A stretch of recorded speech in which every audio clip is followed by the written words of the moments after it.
So the next speaker is Celine, and I've Oh, been really trying to uh, do good regarding the pronunciation of your last name as the no, that's impossible.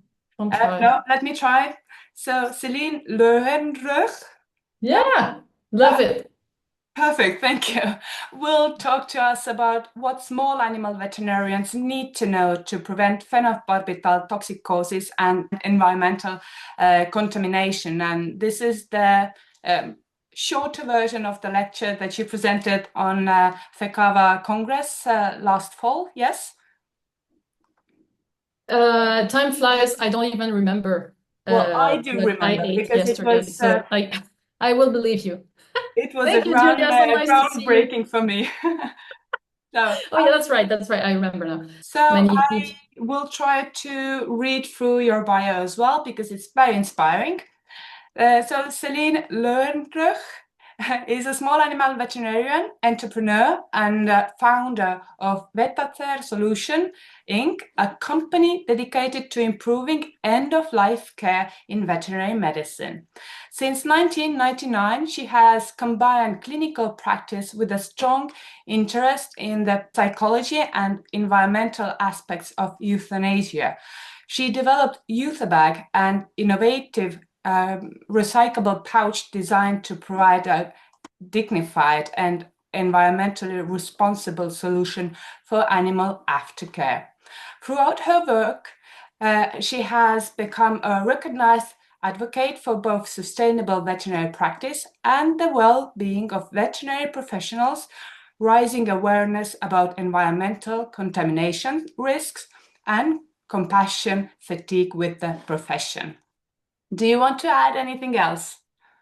No, it was just perfect. Thank you very much. I'm very glad to be here because I define myself as a woman, a veterinarian, and an ecologist. So I'm just so happy to be here.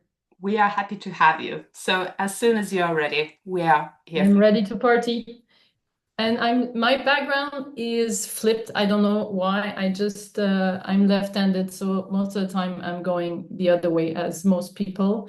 I didn't do anything special on this. So I just want to talk to you about pet burial alternatives because it provides some serious hazards, and it seems like we are all dealing with them with a lot of innocence, and we're being yeah, we're taking unnecessary risk for that matter.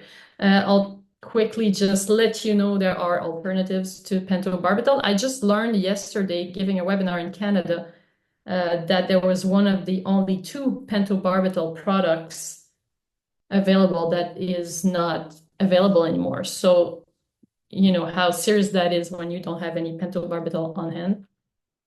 Just want to mention you there are some guidelines around euthanasia and pentobarbital hazard prevention in America, and some tools to share with you. So just quickly, my story: I wanted to be a vet when I was 8 years old. That's my first rabbit.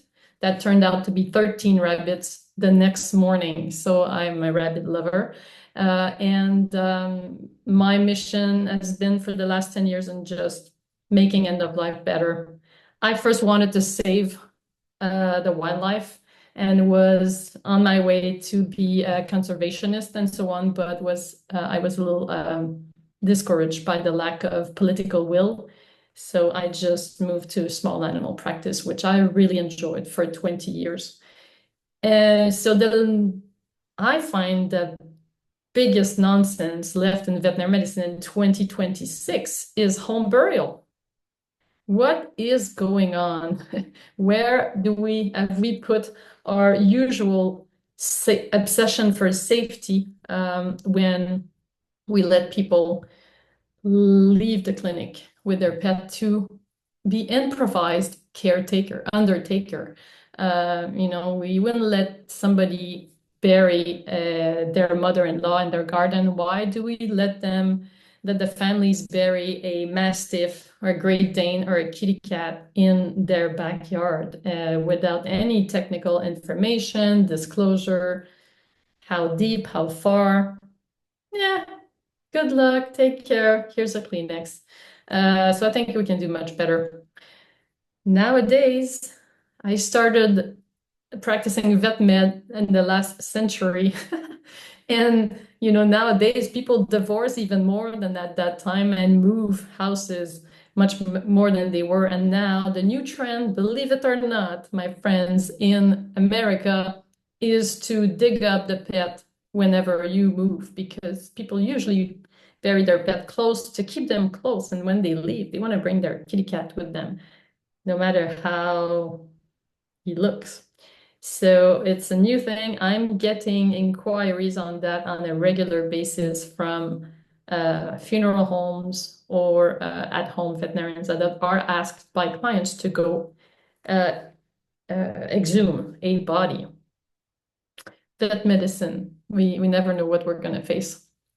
So it's such a risky thing to do when you think about it outside our box. We've been doing that forever, but if you look at it from 1,000 feet up in the air, like you're letting basically a biohazard leave the clinic with your clients. This guinea pig, this Irish wolfhound, contain enough pentobarbital to anesthetize, even kill another pet. Why are we doing that? And it's like that throughout most countries in the world, except two that I have found. And please let me know if you have more information on that. But when I traveled to Croatia last year at the emergency and intensive care, critical care vet conference in Dubrovnik, I realized that in Croatia, no burial is allowed. Nothing, nada. And a vet told me a story where they had to euthanize the Ministry of Agriculture's dog, and he wanted to bury his pet. And they said, no, you cannot leave the clinic with your pet because he's a danger to other pets or wild animals, water, or in the soil. So you cannot do it. And like, yeah, I'm the Minister of Agriculture of Croatia. Excuse me, I know the president. And they're like, no, you're not. They almost had like a fight over that. And the guy was trying to use his political power. And they're like, no. And everywhere else, everyone's like, yeah, we shouldn't do it, but here you go. Also in Greece, at another conference, at Pekava conference, actually at Athens, I met with a at-home vet that told me that she was using an alternate protocol when she knew that the client would like to bury his pet. So she was not using any pentobarbital in that case. And I thought this is very responsible and outstanding. But for the rest of us, I mean, it's been going on for forever. And so there are some studies that show that pentobarbital, although nobody talks about this at vet schools, is super stable. And they did a study that was in California, and after a full year, there was no decrease in the pentobarbital concentration in an equine carcass that was left composting. And you know what? In my experience, we had 2 farm dogs at the clinic that went after an equine carcass that had been euthanized 3 years prior.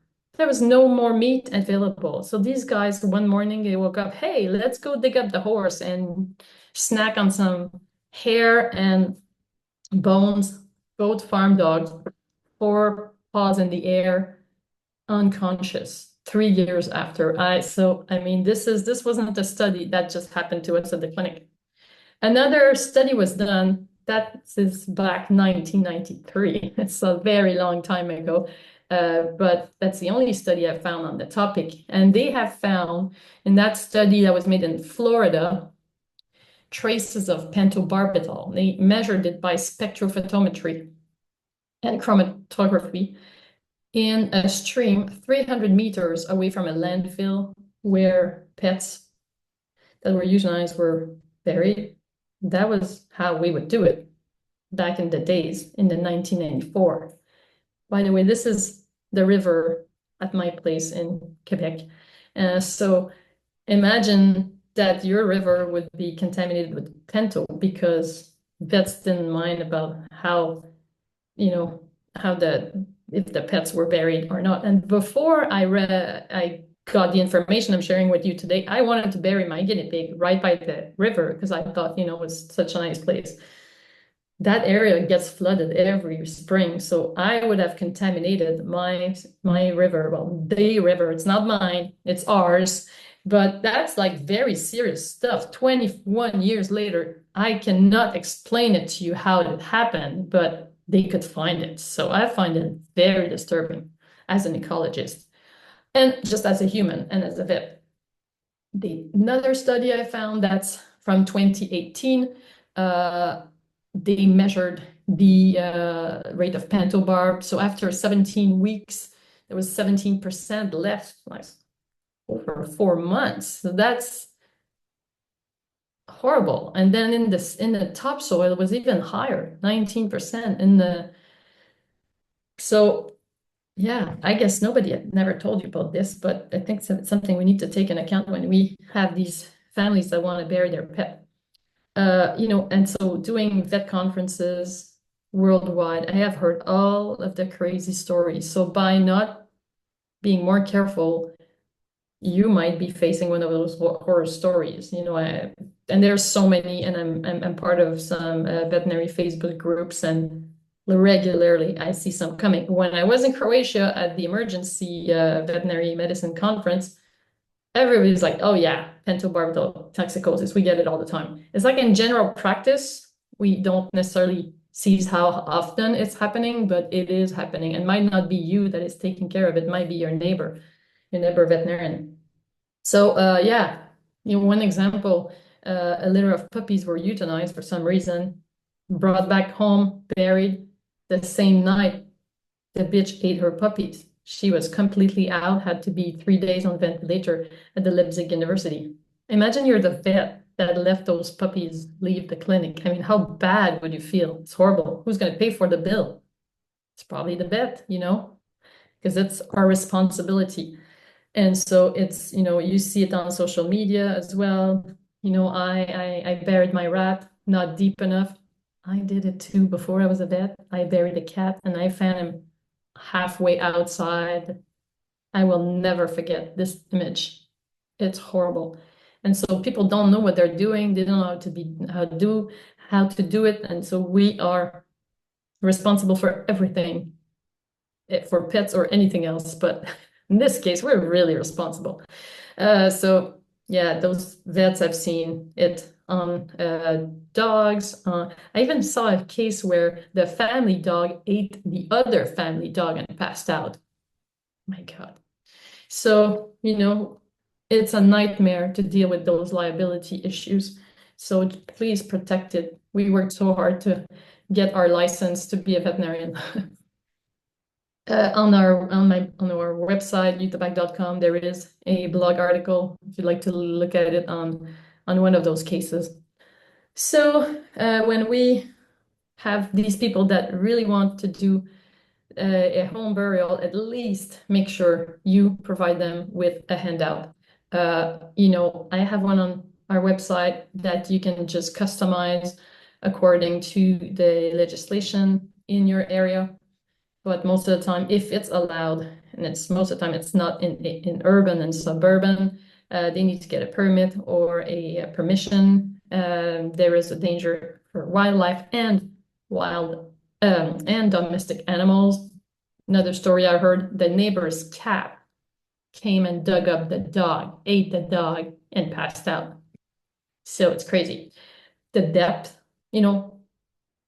some people say 30, 60, a meter 20 in France. Who is really able to do a meter 20 in our clients? So personally, I ask them, okay, you want to bury? All right. Have you done this before? No. Where do you want to do it? Well, under a tree. It's going to be a lot of roots. Make sure you go somewhere where there's enough space that you can dig a meter deep. Do you have a shovel? No, I'll go buy one. Okay. Do you know how to sharpen a shovel? Oh, no, what is this?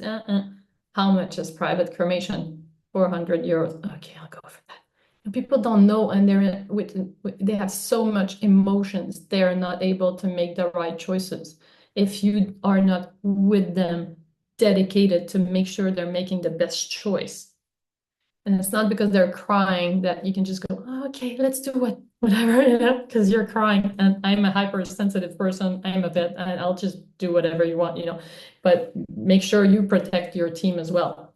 The soil type, I had a client, Lyme disease, young, beautiful dog we had to euthanize.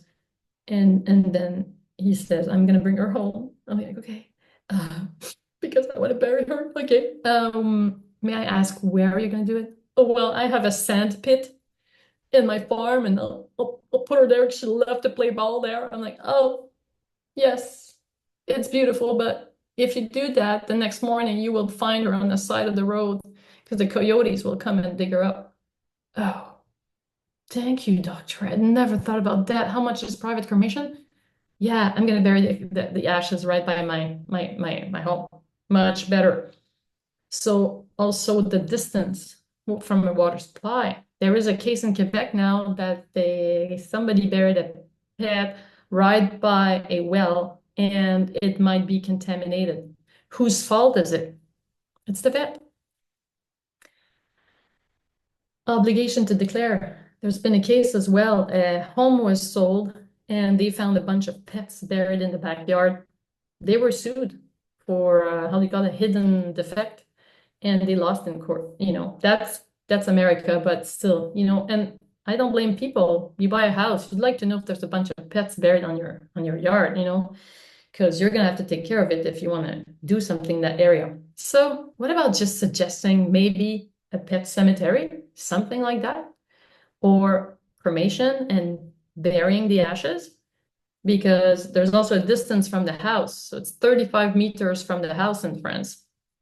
So it's quite a big distance. Not everybody's got that room. So it's important.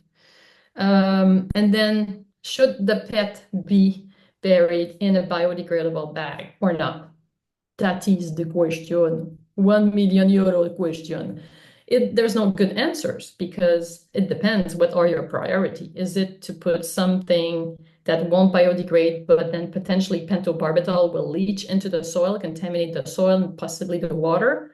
Or is it not to have some plastic? So it's a big, and I'm like, why do we have to deal with this? We should, just like Croatia, just say no more home burial, go in the cemetery.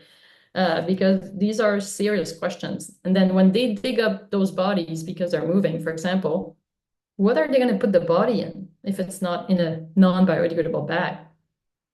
I had an email from a funeral home saying, my God, we were so happy to go and exhume this body. It was in your bag. We just had to send him for cremation. It was so easy. Usually we need to put them in a shoebox. I'm like, oh my God, come on. Where are we? So, and then when people, want to do the burial because it's so important, there are other ways, other rituals that they can do that can provide the same value without the health risk and the environmental risk. Bury the ashes, make a ceremony, offer the kids to do a funeral for their cat. And that can seem a little too much, but kids love to do that. And it provides them a team memory, like a common souvenir of, in the middle, it's when my family dog killed our little baby chicks that we had seen born because, they were in our house on the heater for a month. And it was really sad. And my kids were they were desperate, but then they organized a funeral, got some flowers, made some crosses, and like within a half an hour, they had kind of processed the loss and were just celebrating love for chicks and love for pets, and accidents happen, and oh my God, but it's just important to bring them with an option if they cannot do the home burial, because rituals are very important for people. Alternatives to the pentobarbital, I cannot go into details. It's a whole hour training. I've had to do it because I was doing vet med in countries where there is no pentobarbital. So you can use potassium chloride, magnesium sulfate, but you just need like surgical plan anesthesia and what, how, blah, blah, blah. So there's a QR code you can scan if you'd like to get to this training. But it can be done, and we had to do it in Canada because at one point we had only one supplier, and the factory had exploded, so there was no more pentobarbital in Canada for about 6 months around the 2020.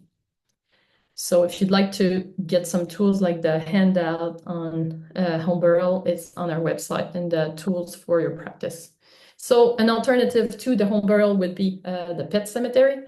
In France, there's about 30, so I don't know where you're from, but there's usually some, and the important thing is just to offer it, because people might not think about it, you know, and so, and then they're full of emotions around the loss of their pet.